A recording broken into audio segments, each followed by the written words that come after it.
Miss Jane Fallon, as advertised. How are you? Hi, I'm great, thank you. How are you? Oh, I am groovy as a 10-cent movie, if you can believe that. I can.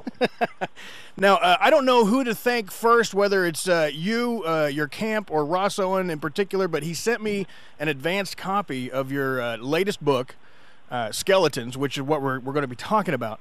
And first and foremost, I wanted to applaud you on hooking me like a flounder. Oh, thank you. That's fantastic to hear. The best thing I can ever hear is someone saying either I was hooked immediately or I couldn't put it down. Yeah, well, and see, here's the thing is, I don't know that I'm truly in your demographic as a, old white guy living in the Midwest of, America. You're actually who I wrote the book for. Okay. I had one person in mind, and it was an old white guy living where you live. Yeah. See? Yeah. No, you're not. You're not. And I think that's a testament to how great this book really is. And I'm not. I know that I'm going to have to bite my tongue because I don't want any spoilers out there because it's so awesome. It's a hard book to talk about because there is you do think that one thing's going on and then actually something else is going on, and obviously we don't want to give that away. But suffice to say that the heroine discovers a secret at the heart of her sort of adopted. Her husband's family, who have become her adopted family, and that secret threatens to break them all apart. Obviously, I'm not going to say what it is. Right. How did you start your writing process? I mean, do you do characters first? Do you do concept? How do you start? I always start by trying to think about what I want the central relationship to be. So, because my books are always about relationships, but they're not romances, so I haven't always got that kind of boy-girl central relationship. So I will think, do I want to write about siblings or work colleagues or friends, or a couple or whatever. And once I have that, then I spend about 3 months trying to think about the situations I want to put them in. I try and think of what's the worst pressures you could put on that relationship, and then try and work up a story around that, really. Well, and I'm glad that you just do the pressures part of it, and not something like the gentleman that's writing Game of Thrones, whose name just slipped me, because he just kills everybody, and I'm glad that you didn't go that way. Do you know what? Sometimes you get stuck in a plot though, and you think, oh my God, it'd be so easy now just to knock someone off. It would be brilliant, but sadly, no one's died yet in any of my books. I'm saving that for when I really get stuck. In this book, the relationships, they seem so well defined that I can't help but ask, which one of these characters is you? Are you the only child, the middle child, or the oldest child? I'm actually none of them. I'm a youngest child, but I'm not that youngest child. In the book, I don't think any of them are me really, and I don't think any of my characters are me, because I think I've written so many characters now that I couldn't keep sort of replicating myself. In terms of my life, I am the youngest of a very big family, so I'm fascinated with the difference between big families and tiny families. And in the book, as you know, one of the families is a big, noisy, lively family, and our heroine's family is a tiny, slightly oppressive, stifled, one-parent, one-child family. And I've always, as a child of a big family, I always sort of yearned to be that only child when I was little. But also, I've come to realise as I get older that it's so much easier to hide in a big family. All of the responsibility and the pressure is never just on you, because there are a lot of you to share it out. Whereas I feel for those only children, it's only you. When your parents get old or whatever, it's only you that has to deal with things. You're the only one that can fulfil all of their expectations and all of their hopes for you. You're the only one that can provide them with grandparents. I think it's massively stressful, actually, being an only child, probably. You're right. I could never see it from that end, because I was always surrounded by brothers and aunts and uncles and cousins, and I had them coming out of my ears. Yeah, exactly. And I spent my whole childhood thinking, I used to go climb trees to be on my own. I used to go and sit in the dog's kennel to be on my own. Just anything to get a bit of peace and quiet. But I think maybe too much of a good thing would be not so good. Now, did you have cousins or brothers and sisters that were the instigators that kept everybody in stitches and was in trouble all the time? We sort of shared out the causing trouble because there was quite a big age span with us. So actually, when I was young, my older sisters were much older teenagers. So it's not like we were all causing trouble at the same time. So yeah, we kind of shared it out over a few years with my parents. So they had maybe 18 years of nightmare as opposed to just a few. Oh, well, I feel for your parents, thankfully. Mine got away with just about 18 years because me and my older brother are only a year and 5 days apart. But Wow. yeah, we were those people. We always had the cousins doing things that we shouldn't be doing, Yeah. whether it's, lighting fires or playing in the barn and knocking things down or breaking things. It was always us. Yeah, and there's always a load of people you can blame that on, which is great. Exactly. Now, you've sold over 650,000 books. This I have one, in the UK. yeah, in the UK, Yes. and that is absolutely amazing. Your works have been translated into 20 different languages. When you see that, what's the weirdest language that you see? Really, those people are reading my books? Oh my God! Well, I always get sent a copy, and then there are some that I literally don't know what it is, and I look, and there are letters that I don't even know they're letters. It's the covers that fascinate me more. I really love looking at the decisions they make with the covers. It's gone from everything from sort of amazing pop art, the Swedish ones were these amazing pop art images, to a Turkish one which was black and white, and the silhouette of a woman with enormous knockers that looked like some kind of porn film still. And so they make those, and one is a toilet. One's just a picture of a toilet looking down a toilet. The Spanish one. I mean, what does that mean to anyone? I'm on your website right now, looking at the worldwide covers, and I see the one you're talking about with the lady with the gigantic hooters. The lady with the hooters. I know. What? Why? Why would you do that? Well, I can only imagine. It has, I don't know, sex sells, I guess. I was once at a trade show, and there was a battery company from Japan, and it had a picture of the battery in front of a topless blonde woman, and that's all it was. Amazing. And I was like, wow. Amazing. But then we forget that even in the early 80s, I think, if you went to a car show or something, there were just half naked women. There would be a car and a woman with her top off just lying on top of it for no reason. Yeah. Now, have you thought about, or I don't know, do you have like a line of accessories that go with your books? I don't. Well, I was what caught my eye was all these crazy covers and the fact that you now have 5 books and a rabid fan base. They've been hitting me up on Twitter all day long. I was thinking you should do some book themed sweatshirts or something. Think sweatshops, or do you think I should do little models, little figurines of characters? Well, I think something like that. I think you could do both. You have the superhero line, and then you have the sweatshirt line, because I'm envisioning that your proper demographic is going to be curled up with your book with a nice cup of tea and in a windowsill on a rainy day and going, oh, this is the best day ever. I get to read the new Jane Fallon book, and I'm wearing her sweatshirt. I should do a onesie line. Do you have onesies over there? Yeah, absolutely. Yes. Yeah. Now, do you do the onesies with or without feet? Do you know, I don't do them at all, because I kind of think once you buy into that, you've given up, really, haven't you? Just wearing a big old romper suit all the time. Right. Well, but if I did do them, I'd have feet and I'd have bunny ears on the top, I think. Oh, well, I think... And a tail. I'd like to have a tail. That would be... I could see you with a tail. Yeah. Oh, and by the way, I was being a due diligence on my research, and I just wanted to say how fantastic you looked in that black and white number on the carpet. Oh, that's so nice of you. Thank you so much. And I don't want to... You'll have to say the guy's name, because if I say it, it's going to sound pompous and wrong. So what was the designer's name again? Because I just sound dumb saying it. It's Roland Mouret. Mouret. And that Mouret, who's a French designer, and that man he knows how to cut dresses that fit women. But also, I would say there was also an army of people coming at me with hair dryers and makeup brushes and stuff for several days before I went on that red carpet. So there was a lot of help involved. Well, your hair was fantastic too, by the way. I mean, you just made that whole outfit work, man. Oh, thank you very much. I'm very appreciative of that. Well, I don't want to get in trouble with your beau, but I'm just saying, you're hot. Yeah. He will be asking to fight you now, obviously, but no, that's very nice of you to say so. It's kind of hard, those things, because it's hard for me, because you want to look nice, but you also don't want to look like you think you're the star of the show and you're trying to steal the limelight. So you have to kind of draw this balance between looking nice but not looking like you're showing off or trying to, draw attention to yourself. And there's quite a lot. It's quite political. It all gets quite political in my head about what I should and shouldn't wear to those things. Do you know what? I've got to really enjoy it, though. I used to hate it, and now I really enjoy it, because when else do you get the chance to dress up and look as good as you can possibly look and wear a lovely dress and. No, You're actually right, because after this weekend, I figured out that I hadn't put my suit on since '09, and that seems like a really long time between that wearing is a long suit. time. To be honest, I'd probably get a new one because it's probably been eaten by moths by now.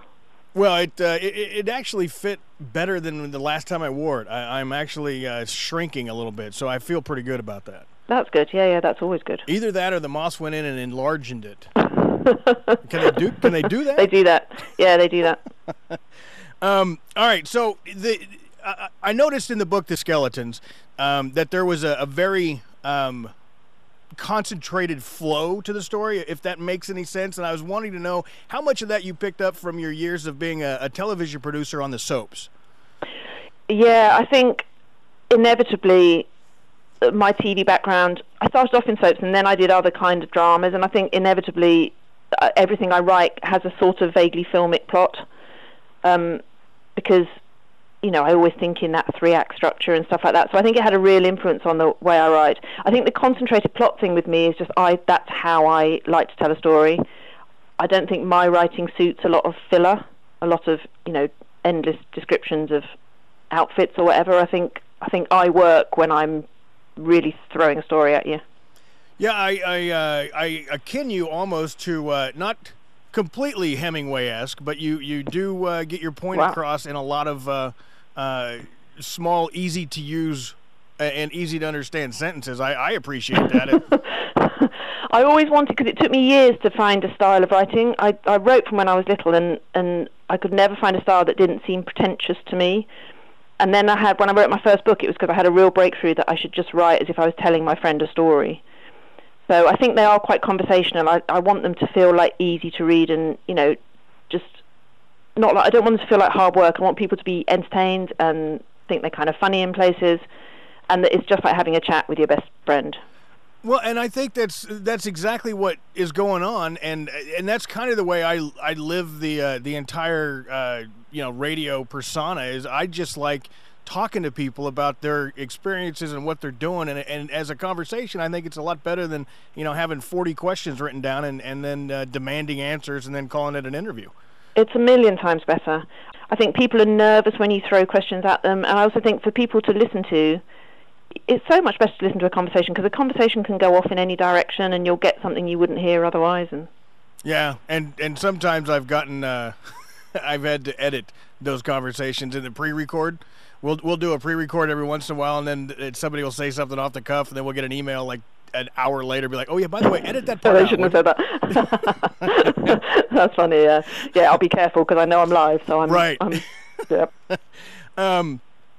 Now, do you already have a concept for number 6? Are we taking some time off? Where do you go from here? I do actually, because I actually delivered this one a while ago, a good few months ago now, and then you have to kind of plan your time to come out, and you don't want to come out around Christmas and all this kind of thing. So I thought I didn't want to take months off. I took about a month off, and I'm already well into my next one, which is the central relationship is a woman and her assistant. Because as someone who had a lot of assistants in my life when I was working in TV, I never finessed that relationship. I was always either too matey, or I was terrified of them, or I was, I would suddenly turn into the Devil Wears Prada. I don't know. I never worked out how you dealt with your assistant. So I thought that was an interesting kind of relationship. And it's basically about a woman who persuades her assistant to be a honey trap for her with someone close to her who she thinks is cheating. And obviously that goes horrendously wrong. Now, honey trap, is that... Do you have that phrase over there? And well, it's funny that you should bring that up, because there's been a handful of phrases that you've used that I either had to Google or I actually waited, because it's very UK specific on some of the stuff that you're talking about. Oh no, you need a dictionary for it. I'm really sorry. No. Don't apologize. Tell me. You're expanding the minds of people worldwide. There's no apology necessary. This is perfect. Yes, and I'm going to set them all a test at the end. I'm going to do certain words and phrases, and they've all got to tell me what they mean. No, a honey trap is that thing where you get, if you suspect someone's cheating, you get a woman that they don't know to proposition them. Oh. To see if they will go for it, basically. So it's like if a wife thinks her husband is cheating, you can actually hire people now, bizarrely, and they will go to where your husband is spending the evening, and they'll cozy up to him, and they'll see what he does, see how he reacts. So my woman persuades her assistant to do that with her best friend's husband because she thinks her best friend's husband is cheating. So she persuades her assistant, basically strong-arms her assistant into going to an event he's at and trying to throw herself at him. And I can't really tell you any more than that because it all takes a strange turn after that. Right. I can see where that plot line itself is really awesome. And no, I don't think I've ever seen a honey trap mentioned over here. That's interesting. I really thought that was an international thing. There literally are apparently agencies here now where you can hire someone to do this job for you. That seems like it would be, like second-hand prostitution almost. Almost, but they don't go through with it. Okay. They never go through with it, so they will do it up to the point where he says he wants to, and then they've got their evidence, if you like, and then they'll go and report back to whoever's got them to do it about what his reaction was. Now, do you guys have a TV show over there that does the same thing? Because we kind of got that here. Like a Cheaters? Oh, Cheaters, no, we don't. I've seen it when I'm in the States, so yes, exactly, it's that kind of thing. It's Although like, Cheaters, don't they just follow the man and try and catch them with their mistress? Yeah. Or yeah. Yeah, it's not set up as quite the honey trap, but I can see the TV show from call it the honey trap, and then we could, go from the agency side of things and bust people on television. That would be fun. Exactly, it'd be like To Catch a Predator, but... Right. Yeah, To catch a wanker. Oh yeah, literally. Now, has there been any talk at all of turning any of the previous 4 books into a movie or TV show? Oh, there's been talk. There's been lots and lots of talk. Is that something that you want, or you just... I do. I would love it to happen. And actually, the first one, Getting Rid of Matthew, was optioned by Jennifer Aniston and Universal. And we all got very excited, and then we got gradually less excited over about 4 years as nothing happened. And that made me realise, actually, because I think coming from TV, you're so used to the idea that if a TV show gets commissioned, it's going to go on the air. If someone picks it up, it's going to happen. Whereas films, it seems to me, they can just knock around for years. So that was a big learning curve. So I would love it to happen, but I think we just got to wait for the right time to come along. I've had a lot of meetings with a lot of people, talked a lot of rubbish. So yeah, eventually, I hope. I kind of think a few of them would make great movies, actually. Well, now I really have to go back and get the other 4 and read them, because now I just really enjoy your writing, and I think my wife will as well. So I'm gonna tell everybody that I'm buying them for her, and then I'll secretly read them. Perfect. I think though mine are all right for men because my covers are not too girly. They're not pink and fluffy. I think the men kind of feel all right with them, I think.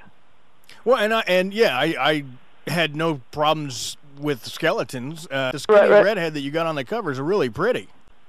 She is. She actually bears a resemblance to the character in the book, whereas usually covers bear no resemblance at all to anything that's happening in the book. But they actually really wanted to find, because the main character, as you know, has fiery red hair and is very skinny, and they really wanted to find someone that looked the part, which I think is pretty cool, actually. Yeah, absolutely. And you're very correct about pictures on books not having anything to do with the what's inside. I've been burned by that before.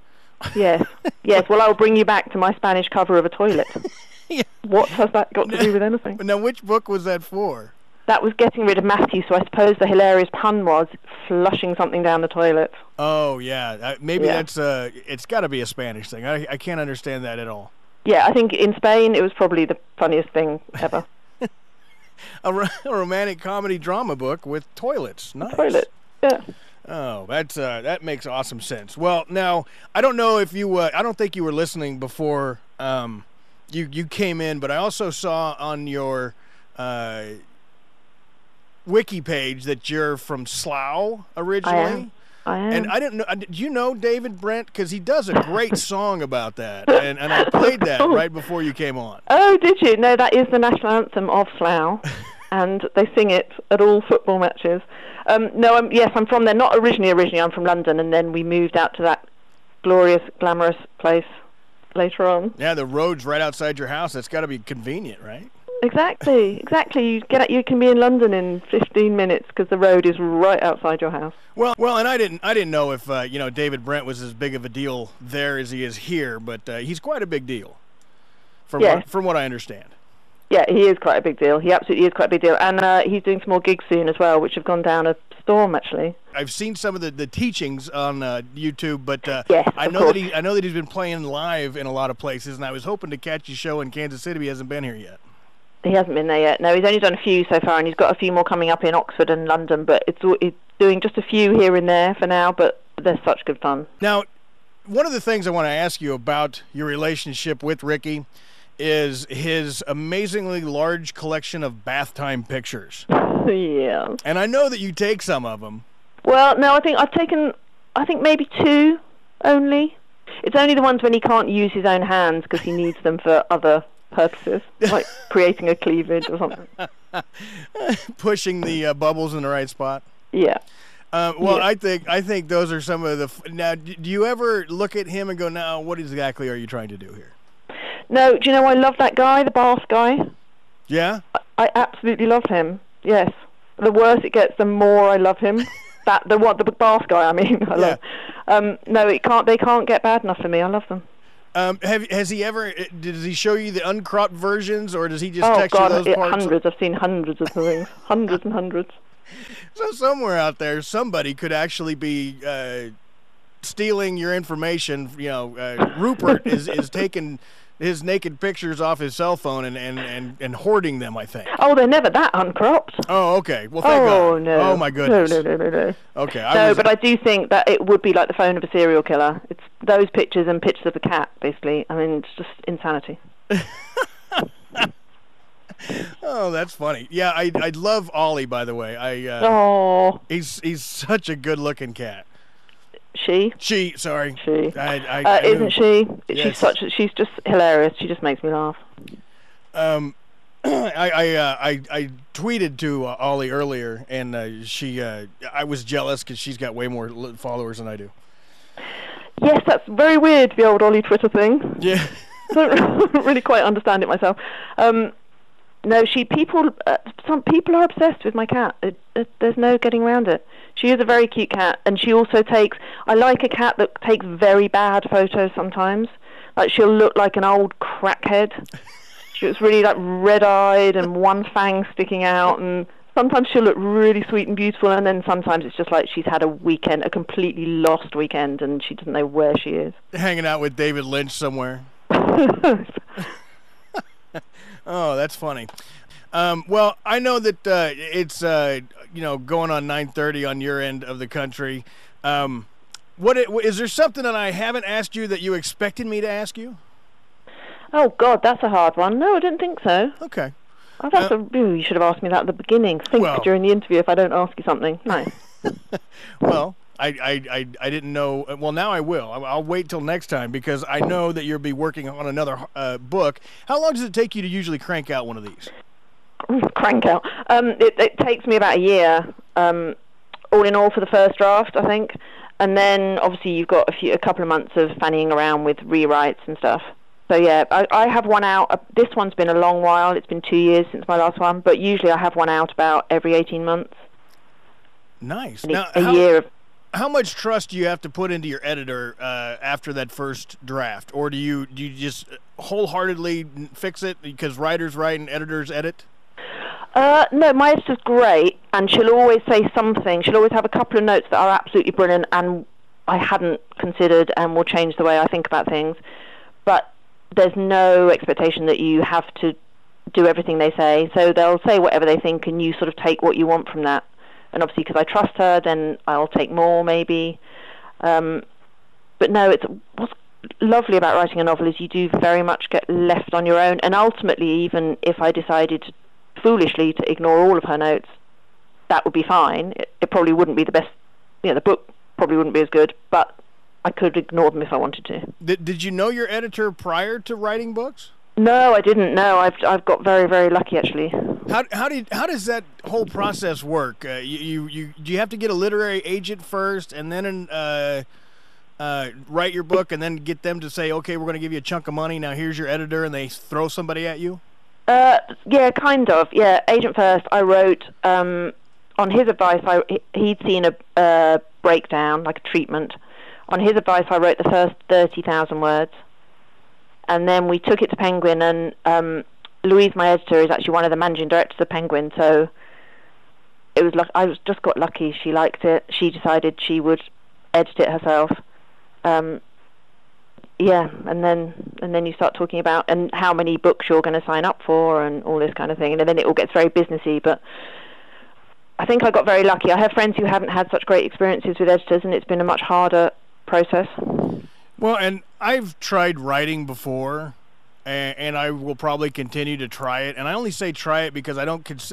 Every time I sit down and try and write something where there's a dialogue, it always sounds extremely bad. And I can't figure out what I'm doing. I can talk to anybody about anything, anywhere, but when I want to put those exact thoughts in, some semblance of order on paper, it all just comes out like I'm a robot and an idiot. Do you know the mistake I think most people make with dialogue is that if you listen to people talk, people very rarely talk in perfectly or even well-formed sentences. They stop and they start and they change direction halfway through, and if you listen to us talking back, it would sound like the ramblings of two mad people. But often when people write, they feel they have to structure everything perfectly, which isn't how people talk, I think. No, you're absolutely right. Because, and this is why I never listened to interviews after I'd done them. They say that, you'll learn so much from how you need to work your craft. And I'm like, yeah, but my voice annoys me, so I'm not going to do that. I think everyone's voice annoys them, don't you? Yeah, and pardon me. Unfortunately, though, this is it's kind of my thing. Well, yes, that's true. Yes, that's very true. Yeah, it doesn't matter that my voice annoys me because I don't have to listen to it. But like we were saying earlier, it's a better interview because it's not formal. Right. So it's much better to be casual and chat and just talk like you would talk. And it's the same when you're writing. Just think about how people would be in a conversation. I think about how inarticulate I often am when I'm trying to get my point across to someone. All right. Well, I will definitely take your advice because, 650,000 books in the UK is nothing to sneeze at. Thank you. It's absolutely amazing. I don't even know a library that has 650,000 books. I barely know a library anymore because they're all closing down. Well, that's true. Now, is that something that you don't fear that because as a storyteller, you're always going to be able to tell stories no matter what the medium is. But do you think that we're going to miss books in the next 20 years? Oh, terribly. I mean, I don't have anything against the ebook. I think they're amazing and it's fantastic that you can load them all up and take them away. And as long as people are reading something, that's fine. But on the other hand, I grew up, we would go to the library once a week. It was the way we had access to lots of books that we couldn't have afforded to buy. And I find that really sad. And I personally would be devastated if bookshops disappeared because the way I buy books is I browse around and I pick up things and I read bits of them. And I don't know, it just feels very different to buying things online, I think. Yeah, you're absolutely right. And I do miss all of the used bookstores that used to be around here and for the last 20 years, they're all gone. And that's where I really miss it because I was never one for the big chain bookstores that popped up in the 90s, Borders and Tower Books and all the rest of them, but the little mom and pop shops. Yeah, where they've made a personal selection, and so the chances are you'll find something surprising. I love going when I go away. If I go to America or to Canada, I love browsing around bookshops because I'll just find things I would never come across otherwise. And the smaller the shop, the better. You're right, because the more eclectic the stuff they'll have. Yeah, absolutely. Now, what kind of books do you like to read? Are you fiction only or? No, not at all. No, I'll kind of read anything. I always have to be reading something, and I read a big mix of. I read a lot of fiction, obviously, but I also read quite a lot of non-fiction, historical stuff. I'm slightly obsessed with Victorian England, and I'll read a lot of books about Victorian England and Georgian England and all that kind of thing. I think it would hurt my head to try and find the correct author in something that would be Victorian England-esque that I would, not read and go, wow, I have no idea what any of these words mean. Oh, no, I didn't. But that's, again, why bookshops are good, you see, because I'll pick them up and have a look through. I only read the ones that are fairly colloquially written and easy to read. I don't read the really the pompous ones. No, you can find some great ones about everyday life in, the 18th century or the 19th century. I love all that stuff. Is that kind of like their version of Twitter? Yes, I suppose so. Yeah, those early lifestyle books. I just look at that like, oh, that's Facebook for those people in the 1800s. Yeah, that's probably true. Yeah, or a letter, a very, very, very long letter that they would write almost every day. Oh, right. I mean, that's one of the things that I love teasing people about in America during the Civil War. The soldiers used to write to, my dearest beloved Penelope, I'm in the field, and it's a very beautifully written letter. And nowadays our soldiers write back, yo, hey, bitch, what's up? And what's up, lol? Yeah. Yeah, I know, it's tragic, isn't it? And not only that, but those things won't be preserved forever. Right. So like my mum, when I was at home recently, my mum found some letters that my dad had written her during the Second World War, that she'd kept, and things like that. And you think, now you're not going to be hanging on to emails until 2070, are you? No, and as a matter of fact, my original email account, which I still keep from 20 years ago, they keep sending me email. I get an email every day of more stuff they've deleted off the server. Yes, exactly. They wouldn't allow you to keep it even if you wanted to. It's like, we filled everything up, and now you're just going to have to stop it. Yeah. It's insane. But you know what? I think it's okay for some things. I mean, change is inevitable. Otherwise, we would still be riding dinosaurs and... Absolutely. And it isn't... the internet's ridiculous. It's ridiculously amazing. Right. For all those things that we worry about too much information and we live in a disposable world, it's absolutely incredible. Well, and I think that we can't hasten the rise of the robots faster than the internet, because pretty soon we're going to invent robots just to do stuff so we can have more time to spend on the internet. Yes, that's probably very true. Although I wonder whether we'll then start going back to more old-fashioned things and start doing things that we've all dismissed now. Well, so, suddenly we'll all start, I don't know, knitting or something, gardening, and, things that we haven't got time for anymore. The hipsters will do that. Yes, that's true. And they'll say that, hey, I was knitting before knitting was cool. And I'm like, get in line with my grandma, dude. I got a couple of questions off the Twitterverse if you have a second or two still. Yeah, definitely. B. Herzig, and I'm sorry, B, for screwing up your name. I know I am, and I apologize. She wants to know, do you have a cover ideas for the books after you figure out the title or before? Cover ideas, that's hard one. They're always after, and I'm very bad with covers. I know what I like and I know what I don't like, but actually I've realised that I thought I would be brilliant at coming up with cover ideas. I'm dreadful. So it's actually, my publishers will come up with a load of ideas and they'll show me a load of different things, and it's a long process. And then also you have to show them to the shops and see what the shops think. It all gets very complicated. Now, do you have some shops that won't carry a book because of a cover? Oh, yeah, absolutely. Yeah. Some of them will say to you that if you have that cover, they wouldn't carry it. Wow. Now, that would be weird if they got the wrong language book to the wrong store. It's like all of a sudden the guy's in, they're expecting a pretty redhead and they get the toilet, and it's like, wait a minute. It would be hilarious for some people. It would be tragic for me. Right. Totally tragic for you. That would be my career over, yeah. Well, now, wouldn't it just be the shipping guy? It would. Well, I think they all get published, actually, by completely different companies in different countries. Oh, okay, good. So, yeah, hopefully, fingers crossed, that terrible sitcom moment can't happen. Right. Because that's exactly what that is. That's a well-thought-out, planned sitcom moment. We can't allow that to happen. Jenny from Germany says that you sound so much younger than you actually are. No clue what I was expecting, but I'm surprised. I don't know how to take that. It's because I'm lying about my age, and I'm actually, unlike everyone else, I'm pretending to be 20 years older than I am. Because I thought then it would be cool. People would say, oh, she sounds so much younger than she really is. Everyone else gets it the wrong way around, and people are saying, oh, God, I thought she was much older than that. No, with me. Yeah, I thought I was much younger. I've looked like I was 40 since I was 16, so I'm just now getting to my proper age look. But that's good. You see, you can embrace it now. Well, and then you'll probably stay like that, and people will be saying, "God, he only looks 40, and he's 50 now." Well, yeah. Unfortunately, I feel 70. And that's my knees sometimes feel 70. Do you have knee problem too? No, only because I run a lot, I do tend to grind my knees around quite a lot. Well, I played that horrific land acquisition sport, American football, in college, and I got no cartilage left in my left knee. I've had 3 surgeries on it. Here's a piece of advice. If they ever say, hey, we want to take the cartilage out of your knee, run. Just punch them in the face and don't let them touch your cartilage. It's there. Wow. Even if it's broken, it's better than not being in there.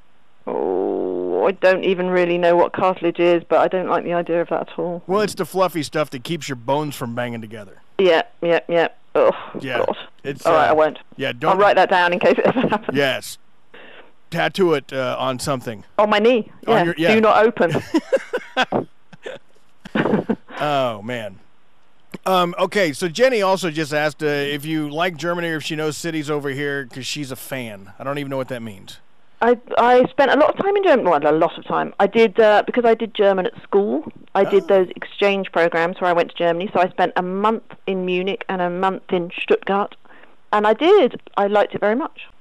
It's a cool place, I think. And especially some of the places I went, which was all in the south, really, are just so beautiful. They're old and beautiful, and there are castles and mountains and lovely.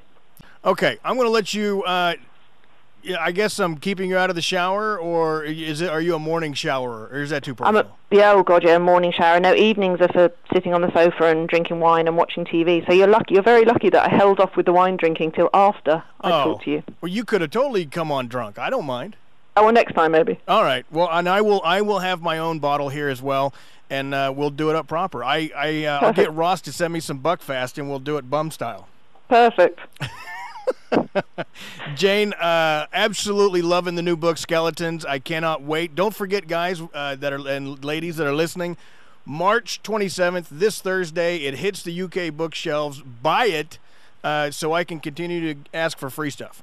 Because I'm guessing the more people buy it and say, hey, I heard you on Black Sky Radio, you'll send me cool things? I will. I definitely will. I'll send you a sweatshirt with the name of one of my books on it. Oh, that'll That's what be you've awesome. Always wanted. Absolutely.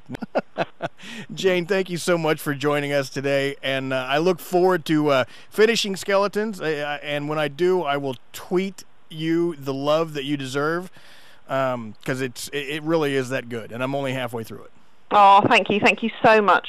All right. Well, uncork the wine and enjoy, and we will talk soon. And hug the man for me. I will do. All right. Thanks again. All right. Thank you.